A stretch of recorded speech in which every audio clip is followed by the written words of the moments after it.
Ujamana Andrew Kibe niliwaambia hivi. And you know, I have written it down. You niggas are 40 years old. Leave podcasting to the young generation. Focus on talking about politics. Mambo ingine za watu kucheat, Kairo sijui kuuza magari, mambo ya kuscam, tuachie sisi. We shall deal with Kairo.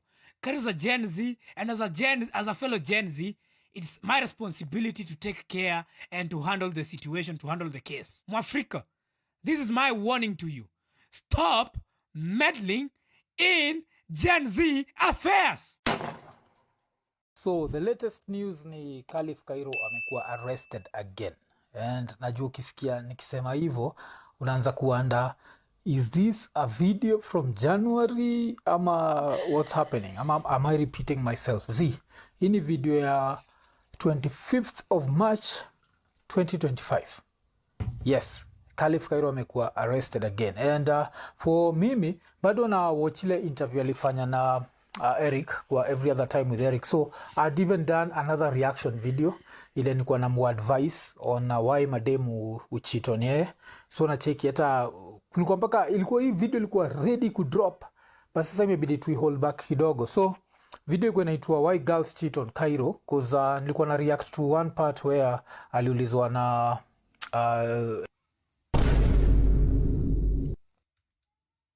Really nigga? Really nigga?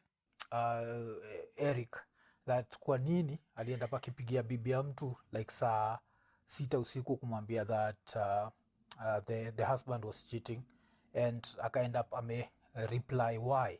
And so hii video mtaniambia kama mnataka baadaye ni drop ama ni si drop, but basically the video was a reaction to this part. No, how bad does it get though? Bro, let me tell you that you text his wife. Hatujafika hapo. And I'll tell you the reason why I texted his wife. And this is going to be very controversial, but at this point I'm like, fuck it. Because the narrative, you're a dude, you know, guy code. I'm a married guy. I believe in fidelity. I want you guys, as much as you people hate Kairo at this point, because I know there's a lot of people who hate him, but man to man, apparently this guy texted this Clement guy's wife. I don't know the guy. I don't know who Clement is, because all I watched was a clip from IKO NINI. But this story goes deeper than you guys think. That's what he said. All right? If you actually listen to the entire 5-hour thing, these are two guys who started a business together. Or one party brought another party into the business or something. And walifika mahali wakakosana. And you guys know, once watu wamekosana, everybody has their story. All right? So pia, we cannot discredit what Khalif Kairo says. Unajua watu watasema akono utoto, but the time he was dealing with this guy was around 32 years old. Khalif Kairo at the point he was 22 years old. Imagine that! He was rolling with a guy who was 30 while he was 20. And he was, basically, according to his words, he was the brains of the business. I don't know how that true might be. Maybe alikuwa anajigas, maybe he was glazing himself. But one of the key points was that he texted this guy's wife and told his wife that this nigga is cheating on him.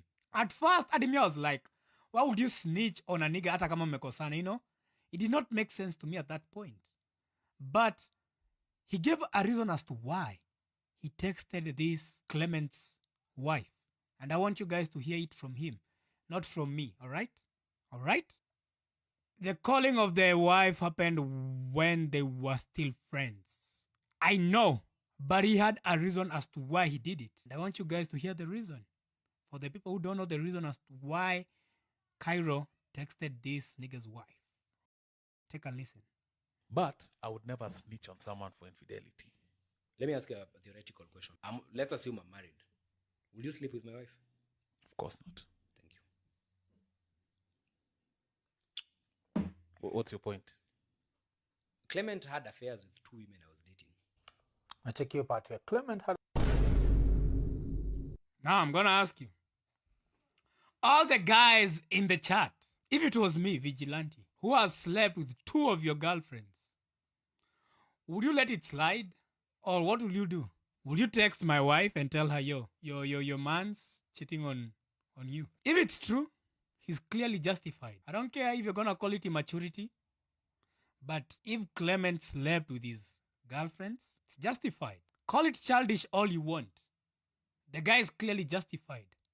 Bro, there's no fucking way you're gonna, if you don't, this guy clearly showed Cairo that he doesn't respect his boundary. To the point that you sleep with my own bitch? Nigga, who the fuck do you think you are to sleep with my wife? I think Adi alifanya the list. If it was me, I could have done more. Nigga, I'm throwing hands, I'm doing everything. You can disrespect me all you want. Bro, but sleeping with my bitch? Nigga, who the fuck do you think you is? Who the fuck do you think you is? Your man's is cheating on you with my girlfriend. Which man's done? Maybe Clement respects Khalif's taste in women. There's no fucking way you said respect. There's no way you use the word respect and cheating in the same sentence. Oh my God. Are you dead ass serious? Black thought. Maybe Clement respects Khalif's taste in women, so it justifies him to sleep with his girlfriends?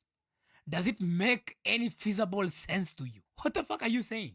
He's just sampling them. He was gonna hand them back once he's done.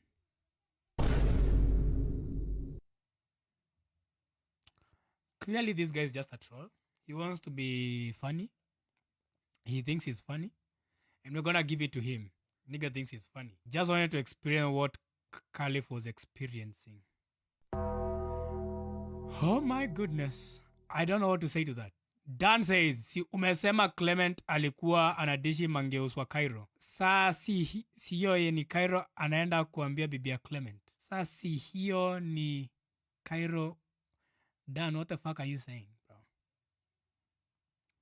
Bro code inasema you don't snitch. Girlfriend na wife lanes tofauti. Winnie, let me teach you something about bro code that you guys don't understand.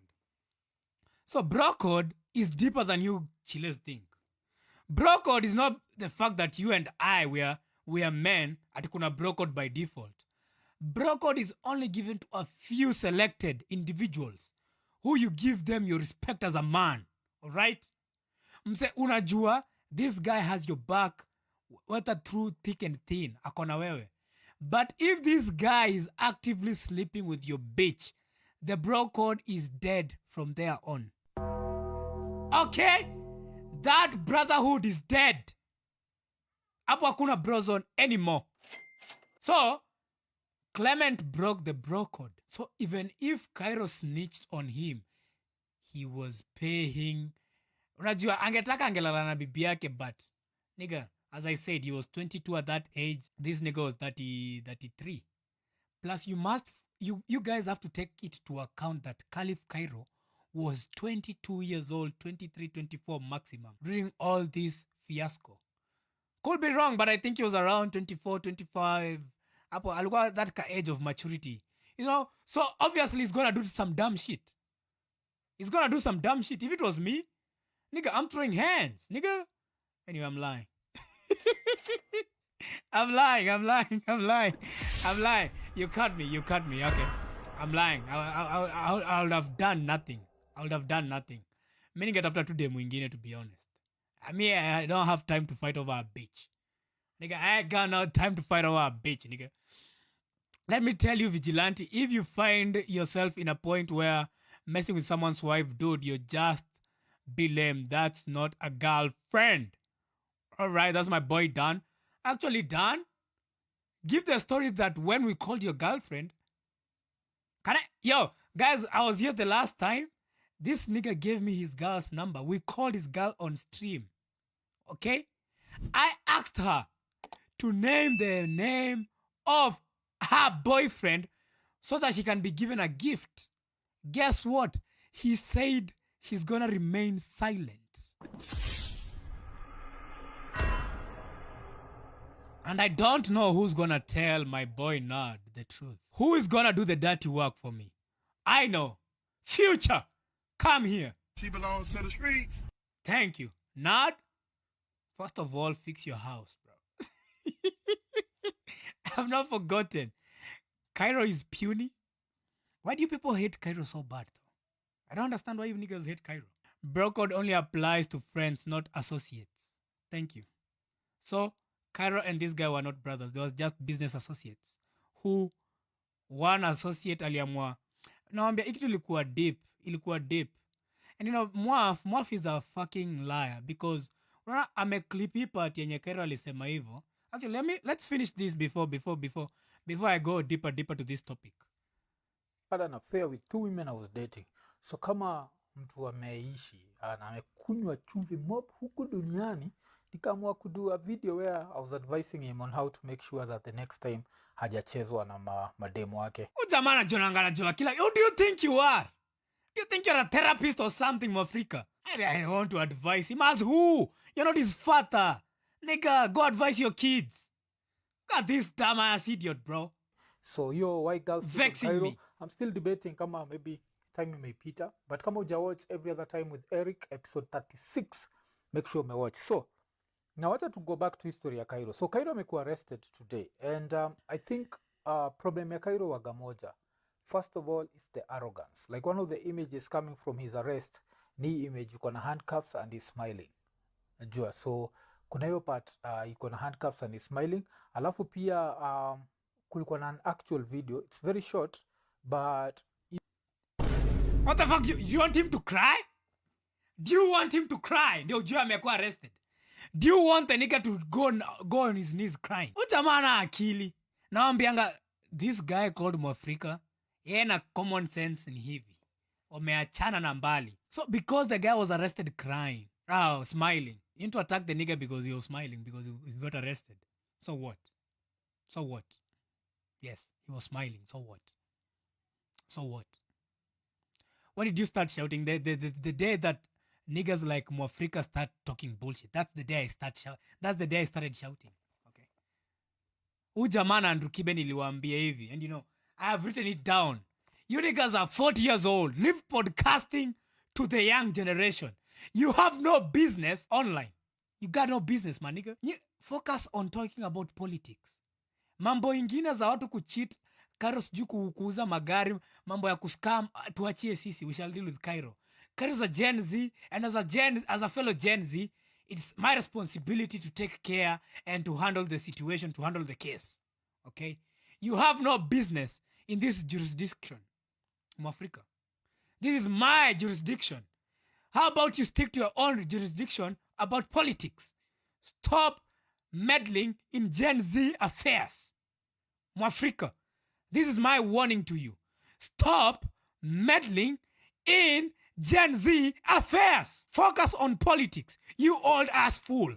You think you know everything? You think you're the advisor of people on this app called YouTube. Nigga, listen. You know nothing. And the more people listen to you and the intelligent people like me, the more we realize you're just an old, angry ass fool who is so angry that he did not fix his life sooner. This is a guy, you know what? Mtaanza kusema I'm hating, you know. That's the thing, that when you say something in Kenya, they're gonna say, oh, Vigilante, you're just being a hater. I'm not. I'm just saying the truth. You know, I'm vexed. Vigi podcasting has no age limit. Don't be an ageist. What the fuck does an ageist mean? Oh my goodness. Don't be an ageist is crazy. Crazy. Mi najua Mwaf ni puny, lakini kwa history pia Cairo ni puny. Mi sisemi Cairo is innocent. I'm not saying the guy is innocent, but Mwafreeka ameturn Cairo kukua sijui nini yake. Like he has been attacking this young guy. Cairo is only 28 years old. This guy made his first billion when he was 24. Yo, hold up. Cairo made his first billion when he was 25 years old. Mwafreeka hajaishika 1 billion. Ajue the art of being a businessman at such a young age. So Mwafreeka anakanga chini hivi anafikiria huyu kijana alimoutsmart hiyo age yake. Hiyo kitu msumbua vibaya sana. Ndio maana he attacks Cairo because he points out the insecurities that stem from him. Hizi ni insecurities zake anaongelea. So when you hear Mwafreeka address Cairo, Just know these are the insecurities of Mwafreeka being aired out. Deadass. You don't know IKO NINI. They were always anti-politics. Anti-politics, here they are now. Every episode they make, oh, Salasia, oh, hadi mimi sijuangi majina zao. Sijui ama sijui ni MP ama ni senator, sijui amepigwa juzi. I don't know him. Nasikia amepigwa. Somebody told me, yo, Vigilante, make a video about this guy who was attacked. Nigga sema, nigga, I don't have fucking any interest in that. That's not my field. Mimi nisema hivyo. Sema, my lane is poor. This is what I do. Me, I don't like about politics. Me, hadi nikisikia sijui nani amepigwa wapi. Guess what? Vigilante is not going to talk about anything political. Ever. Mark my words. Editor in the future, when I have 1 million subscribers, edit this part and remind everyone. Remind everybody I said this when I was 25 years old. Remind them I said I will never engage in politics. Mr. Editor in the future. Mark this date. This is the 25th of March 2025. Okay? Future editor, thank you. Well, kwanza Kibe anakukujia. I don't fucking care. That's another old washed guy who is not relevant anymore. Okay? Ageism is ageism. Winile unanibamba. Ageism is using people's age against them. No, I'm not. Mwafrika amezeeka. Achana na vijana wadogo wenye wanascam watu to deal na wao. Atuachie sisi. We know Kairo more than him. You only like Kairo juu ya pesa. Wow. No. Hold up.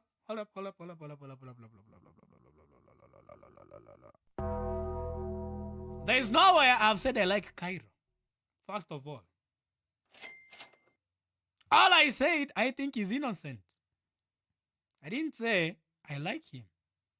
Whether he's scammed people or not, I don't know. That's why your case iko kwa koti. They're going to decide who's the liar.